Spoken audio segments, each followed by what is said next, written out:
Boa noite, senhores, tudo bem? Iniciamos a nossa web do evento 83-15-29 na UC de Fundamentos de Usinagem. Pessoal, nesse sábado vocês terão um web não, um momento presencial sobre, né, o torneamento, e hoje nós vamos trabalhar sobre esse assunto, que também é um assunto da parte do nosso material que está aí disponível para vocês, né? Então vamos lá. Então, o torno mecânico, né, a máquina operatriz, né, utilizada para fabricar diversos componentes mecânicos que serão utilizados em diferentes aplicações, né? No entanto, alguns produtos possuem características que os tornos comumente utilizados não conseguem produzir. Então, a indústria naval, né, possui componentes de grandes dimensões e para produzi-los, né, são necessários tornos com atributos especiais. Então, observando a necessidade da utilização do torno para a fabricação de peças de variadas características, foram desenvolvidos diferentes tipos de tornos, né? O modelo a ser utilizado é escolhido de acordo com as dimensões do material bruto a ser usinado. Então, o primeiro tipo de torno aqui, né, é o torno mecânico horizontal, né? A máquina operatriz, mais utilizada nas operações de fabricação mecânica, e é conhecida, né, como torno de mecanismos mais simples, né? Possui, né, a posição do eixo árvore e do barramento, caracteriza como o torno mecânico horizontal. Você pode ver essa posição, né, do eixo árvore está até marcado aqui com o amarelinho ali, e o barramento também, então ele está na posição horizontal, né? Conhecido também como torno mecânico universal. Então esse é o que a gente mais encontra aí nas oficinas, né, nas torneadoras, né? E demais locais onde é feito esse tipo de trabalho, a gente encontra, né, esse torno que é o torno mecânico universal. Creio que vocês vão trabalhar com esse tipo aqui também lá no, lá no momento presencial. Outro tipo de torno é o torno mecânico revólver, né? Possui características semelhantes ao torno horizontal, tais como o eixo e barramento, que também estão dispostos de forma horizontal. Os que o diferencia é a torre porta-ferramenta. Então lá você tem uma ferramenta, no outro, né, universal.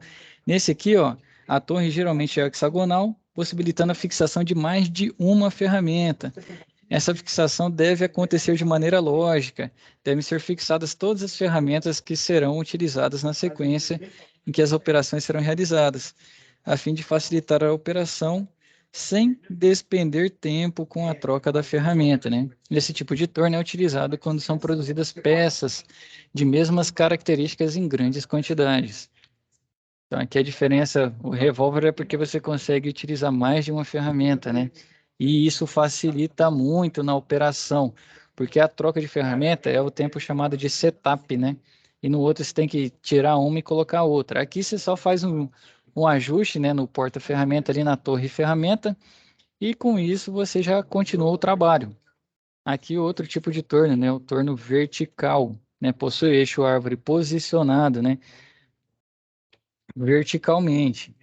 Então, essa máquina operatriz é utilizada quando se fabrica peças de grandes diâmetros e pesos elevados. Por isso, o posicionamento da placa é horizontal. Além, né, de mais adequado para esse tipo de peça, facilita a fixação do material a ser usinado, né? E aqui é o bom que ele traz também um diagramazinho, né? Carro porta-ferramenta vertical, carro porta-ferramenta horizontal, a placa, a, o travessão, montante e guia. Outro tipo de torno é o torno mecânico placa, né? São conhecidos como os tornos platô. O que que ele traz, né? Quando você precisa trabalhar com peças de grande diâmetro, pode ver ali que onde seriam as castanhas, né, do torno universal, aqui, né, ele tem um sistema diferente que você consegue prender peças muito maiores. Então, aqui, ó, são utilizados para fabricar peças de grandes diâmetros com pouco comprimento, até porque a distância, né, do cabeçote não é muito grande. Então, você precisa de peças que estejam nesse formato é similar a uma junta, né? Parece uma junta de vedação aí, que está aqui do lado, né? Peça usinada no torno placa. Então, aqui um flange, né? Uma flange também é possível. E aqui já um advento da tecnologia é o torno mecânico CNC, né? O que que é o CNC? É o comando numérico computadorizado. Então, surgiram devido à necessidade de rapidez e precisão na fabricação dos produtos. Eles funcionam através de comandos programados, né, com um conjunto de símbolos e códigos. Então tem a linguagem G, né, que a gente consegue fazer toda essa operação e essa movimentação. Além disso, ele consegue fazer movimentações, né? Como ela é computadorizada, ele faz isso mais rápido, de forma mais eficaz. Então, ali, se você tem que movimentar, né, a sua ferramenta, tem que movimentar a velocidade ali no seu torno, aqui você configura e ele faz esses passos em sequência. Então, tem que saber o processo de fabricação, como é feito, e com isso você configura, né, esse processo. Então, é uma máquina operatriz que realiza operações mais complexas que os tornos convencionais. O controle da operação é feito através do computador, que garante eficiência, grande agilidade na usinagem do material e proporciona, né, maior precisão na execução de diversas geometrias. Então, isso aqui também você precisa de replicabilidade, né? É o torno ideal. Né, o torno é a operatriz mais versátil das máquinas utilizadas nos processos de fabricação, né? Então, é utilizado para produzir peças cônicas, né? Superfícies cônicas, cilíndricas, excêntricas e concêntricas, que podem ser produzidas interna ou externamente nas peças, através do processo de torneamento. Esse processo é destinado às mais diversas aplicações, desde que se obtenham superfícies de revolução. Através da combinação dos movimentos de avanço da ferramenta e da rotação do eixo árvore, realizados pelo torno, é possível realizar as diferentes operações visualizadas a seguir. Então, o que diferencia? A ferramenta no torno, ela fica parada e a peça fica girando. Então, aqui, ó, torneamento cilíndrico interno e externo, né? Então, vem a ferramenta no torneamento cilíndrico externo, ou você tem ali preso no cabeçote, né, outra ferramenta para o torneamento cilíndrico interno. Temos também o torneamento cônico interno e externo, da mesma forma. Rosquear superfícies internas e externas, né? Você também consegue fazer, dependendo se coloca no porta-ferramenta ou no cabeçote, para fazer esse avanço e desbastar o material. Então, ele funciona por desbaste, né? Você vai desbastando o seu material até que chegue no diâmetro que você deseja, né? Então, tornear perfis externos e internos na superfície da peça também. Então, a ferramenta de corte, vocês estão vendo desenhado em laranja, o sentido da rotação, né? É o que a setinha azul está representando, e o sentido de corte da ferramenta é o que está em preto. O torno também pode furar, alargar, recartilhar e enroscar com auxílio de acessórios e ferramentas que atuam como facilitadores desse processo de fabricação, né? Então, você consegue ver aqui, ó, a figura, né, como que realiza a furação com a broca ou alargamento com o alargador, né? Em ambas operações, a ferramenta é fixada ao cabeçote móvel do torno, que irá avançar em direção à peça, realizando a usinagem. Aqui as peças, né? Já trazendo aqui, ó, a A é o cabeçote fixo, o B é o eixo árvore, né? O C, conhecido como caixa Norton, o D, o carro principal, que é o que a gente mais utiliza, o E, o carro transversal, o F, o carro longitudinal, tem a torre, né, porta-ferramenta, que é o G, que é onde a gente aposenta a nossa ferramenta de corte, o H, né, que traz aqui o nosso barramento, que guia, né, toda essa movimentação. No I tem o cabeçote móvel e o J tem o recâmbio. Então vamos lá, cabeçote fixo, né, formado internamente pelo eixo árvore e pelo conjunto de polias e engrenagens. Esses elementos proporcionam a troca de velocidade de rotação da placa fixada ao eixo árvore. O acionamento da combinação das engrenagens ocorre a partir de alavancas que ficam na parte externa do cabeçote, né? Cada ajuste determinará a velocidade na qual a placa irá rotacionar, além do local em que o material é fixado. Lembra das nossas aulas lá que a gente trouxe os elementos de transmissão e tinha as engrenagens, né? Então aqui ele faz o acoplamento delas para ter as diferentes velocidades de rotação, certo? O que mais nós temos? O eixo árvore, né? Ou simplesmente eixo, né? O componente principal do cabeçote fixo. O eixo é vazado, que recebe a movimentação transmitida pelo cabeçote, também transmite esse movimento, rotacionando a placa e, consequentemente, o material que a gente vai trabalhar, né? O que mais nós temos? A caixa Norton, né? Ou caixa de câmbio. É um conjunto de engrenagens que tem a função de transmitir o movimento mecânico do recâmbio para o eixo árvore, proporcionar o deslocamento automático do carro principal. Através da caixa Norton são estabelecidas diferentes combinações de avanço do torno, possibilitando a realização de diferentes operações. Então tá aí, ó. Lembra das engrenagens? Então aqui tem diferentes tamanhos, né? Aquela relação. Aqui já entra o número de dentes, né? A gente fez lá no exercício para, não lembro se realmente foi nessa turma, mas tem um exercício que tem aquela rotação 1 sobre a rotação 2 é igual ao diâmetro 2 sobre o diâmetro 1. Então tem a relação também com o tanto de dentes que tem na engrenagem, né? Que a gente consegue saber qual vai ser a rotação transmitida de um para outro. E é isso que é assim que é calculada esses jogos, né? Esses jogos aí na caixa Norton, esses pares, né? Os acoplamentos.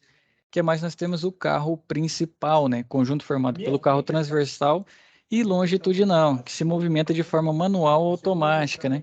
O carro principal se desloca manualmente através do acionamento do volante, que está aqui na imagem, né?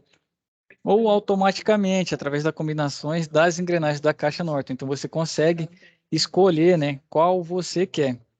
O carro transversal, né, responsável pelo movimento de avanço transversal ou movimento de penetração da ferramenta sobre o material usinado.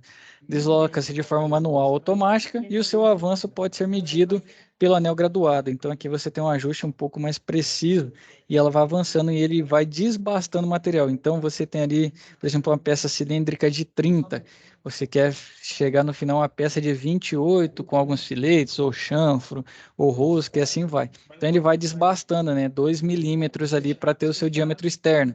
E as outras partes ele vai movimentando de acordo com a sua necessidade, né? Você escolhe qual é o carro, como a peça vai estar movimentada ou o cabeçote.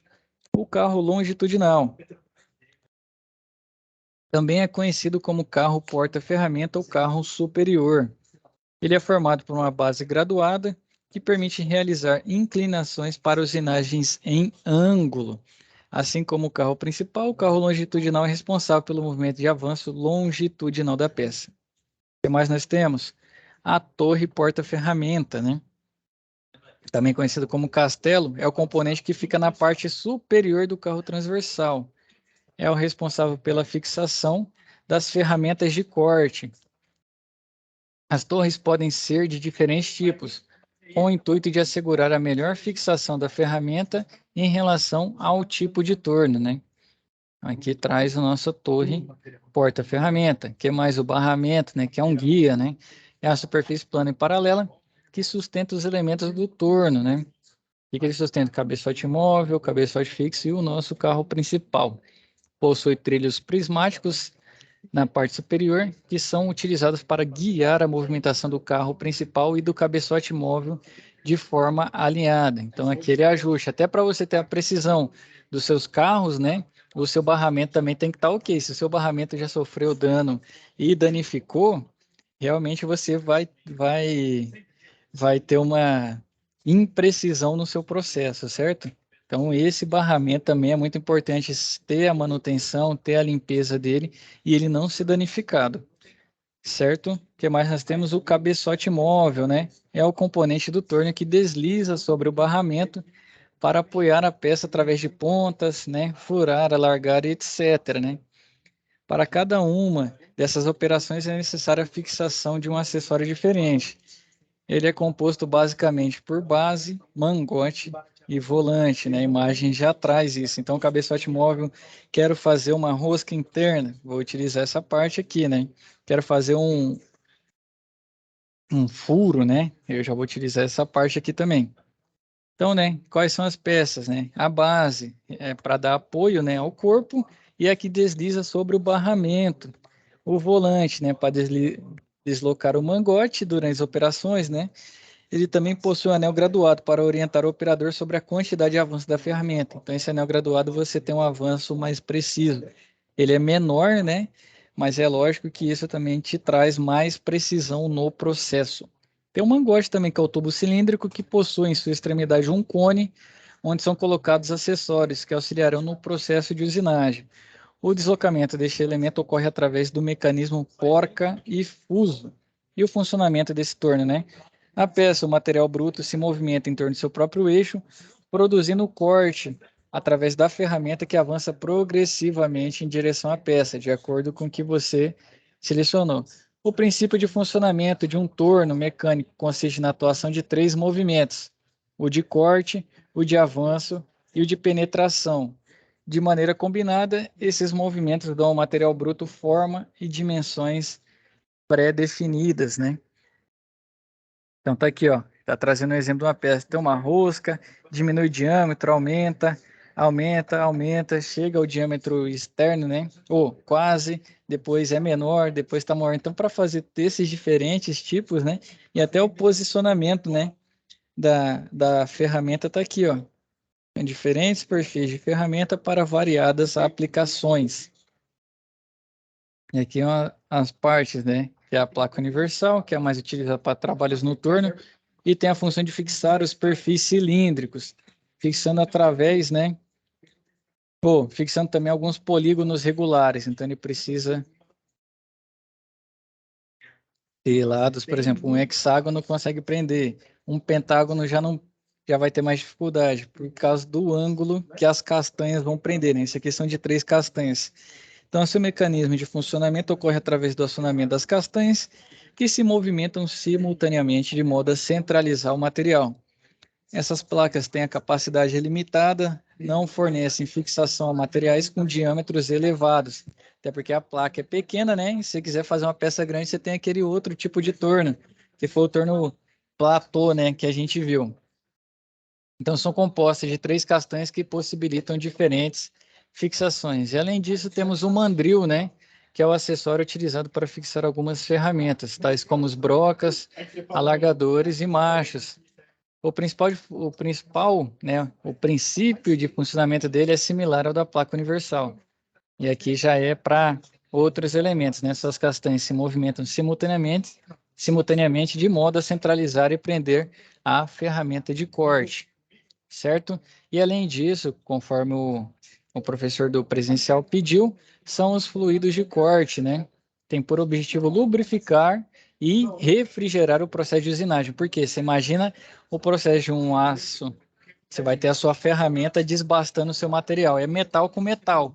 Para fazer esse desbaste, gera um atrito muito grande e isso gera calor, além das rebarbas, né, que ficam e pode atrapalhar no seu processo. Então, além de lubrificar e refrigerar, vai manter a peça na temperatura desejada e vai garantir facilitar, né, diminuir o atrito que a sua ferramenta vai ter com a peça. Então, logo irão atuar diretamente nas grandezas mensuráveis, melhorando consequentemente a usinabilidade. Para garantir um bom desempenho, é necessária a escolha correta do fluido, levando em consideração o tipo de metal e os parâmetros de usinagem.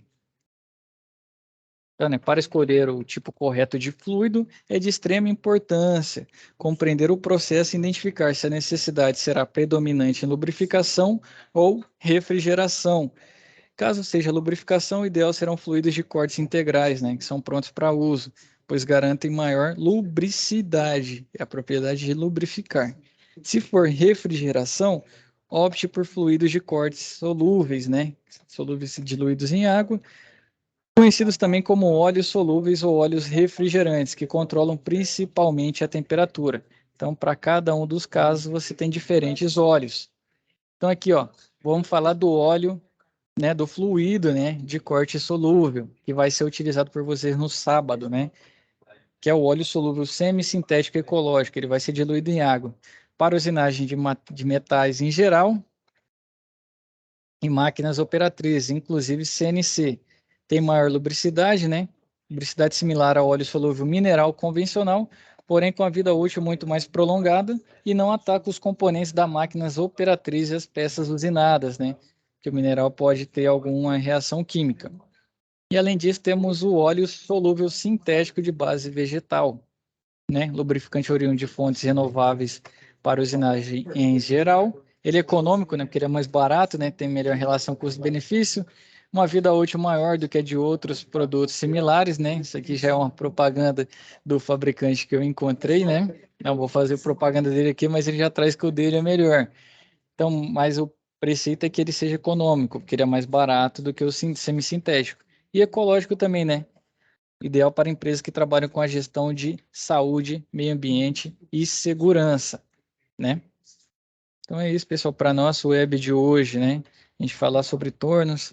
Creio que vocês teriam dúvidas se estivessem presentes, mas na próxima web espero que todos estejam aqui para a gente fazer essa troca de experiência, troca de figurinha e que a gente só tenha a ganhar com isso, né? Eu gosto muito quando vocês estão presentes e isso auxilia na nossa construção. Espero que continue estudando, realizando, né, pelo menos 1 hora de estudo por dia e que voltem nas nossas web aulas, estejam presentes na próxima, certo? Bons estudos e até a nossa próxima web aula.